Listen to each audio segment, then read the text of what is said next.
को दिलाने मुक्ति जो कमाया नाम बलिदानी शौर्य की सच्चाई को नमन है। यहाँ पर गुरु सिख भाई बैठे हैं, उनकी पगड़ी को सजदा करता हूँ। पंच प्यारे और बंदा बैरागी की शहादत गुरु ग्रंथ साहिब की वाणी को नमन है। और कंधार की रणभूमि में जो देश हित लड़े नौजवान बेटों की जवानी को नमन है। और सारे हिंद की दीवारों में जो जिंदा चले गए उन शूर पुत्रों की निशानी को नमन है। और एक को लड़ाऊ 1.25 लाख से दाऊद घोष गुरु जी की पावन कहानी को नमन है। गोविंद की पावन कहानी को नमन है। तब कहना चाहता हूँ कि परंपरा का एक नौजवान 23 साल की उम्र में बलिदान दे जाता है। एक अनुरोध है, 2 बहनें अभी उठ के गई हैं। हम नहीं चाहते कवि सम्मेलन के बीच में भगवान किसी को मतलब कोई उठ के जाए। बस थोड़ी देर और आप इतना समय से आप धैर्य पूर्वक सुन रहे हैं। मुझे मालूम है कविता सुनना बड़ा मुश्किल काम होता है, जितना लिखना मुश्किल काम होता है उससे ज्यादा मुश्किल काम सुनना होता है। लेकिन थोड़ी देर आप मन के साथ। अद्भुत बात है गजेंद्र जी, ये कार्यक्रम 4 बजे तक ही होता है। लेकिन मैं साधुवाद देती हूँ आप सबको कि कविता की शक्ति है कि आप सब बैठे हुए हैं अभी तक। मैं आपको बहुत बहुत धन्यवाद देती हूँ, बहुत बधाई देती हूँ कि कविता के प्रति आप। सामान्य रूप से कहा जाता है कि डूब कर सुनो और सुनकर गुनो, मन मिलाओगे तो मन से जुड़ जाएंगे, वरना हम है परिंदे बहुत दूर के, बोलियां बोलकर अपनी उड़ जाएंगे। तो इसलिए थोड़ी देर और आपके साथ में पूरी रात सुनेंगे। वाह वाह, क्या शादीशुदा नहीं है क्या?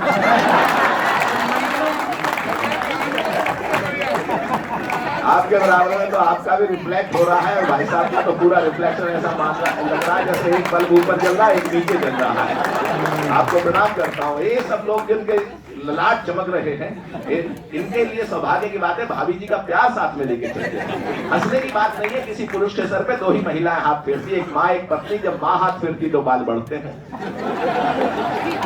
ताली बजा सकते हैं। को दिलाने मुक्ति जो कमाया नाम बलिदानी। साथ दीजिएगा, 2-3 छंद पढ़ता हूँ उसके बाद एक गीत पढ़ूंगा। कि मातृभूमि को दिलाने मुक्ति जो कमाया नाम बलिदानी शौर्य की सच्चाई को नमन है। और जिसने अमर क्रांति ज्वाल को जन्म दिया ऐसी पुण्य कोख वाली माई को नमन है। तो इनकलाब जिंदाबाद वाले घोष को नमन, आजादी के युद्ध के कन्हाई को नमन है। और वरमाल की बजाय फांसी को गले में डाला भगत की क्रांति तरुणाई को नमन है। भगत की क्रांति तरुणाई को नमन है। और जिनके लहू से लाल क्रांति वाला इतिहास जलियांवाला बाग के शिकारों को नमन है। कि जिनके लहू से लाल क्रांति वाला इतिहास जलियांवाला बाग के शिकारों को नमन है। बहुत सारे मेरे कवि मित्र जानते हैं, कोरोना मुझे भी हुआ। कोरोना के बाद में 1-1.5 साल बड़ी विषम परिस्थितियों में गुजरा मेरा समय। एंजाइटी और पता नहीं क्या क्या बहुत कुछ। हमारे डॉक्टर लोकेश जी हैं यहाँ पर, उनको भी मैंने 2-3 बार दिखाया। वो आना था, उनको नहीं आए। लेकिन मैं बताना चाहता हूं कि जीवन में सबसे दिनेश रघुवंशी जी ने बहुत बड़ी बात की कि संबंधों को जीना बहुत जरूरी है। लेकिन इन्वेस्टमेंट की बात जो की उस समय इत्तेफाक नहीं रखता है। इन्वेस्टमेंट जो है देख समझ के करना चाहिए, चाहे अपने हो या पराए हो, ऐसा मैं मानता हूं।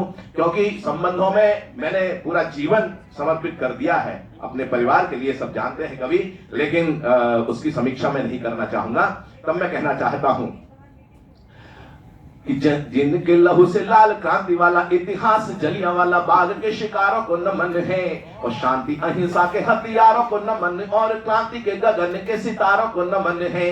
तो आजादी की डोली के कहारों को नमन, और लाला जी के सीने के प्रहारों को नमन है। और तुम मुझे खून दो मैं तुम्हें आजादी दूंगा, दिल्ली चलो वाली ललकारों को नमन है। दिल्ली चलो वाली ललकारों को नमन है। और हमको उजाला देने के लिए जो बुझे उन दीपकों की पावन कतारों को नमन है।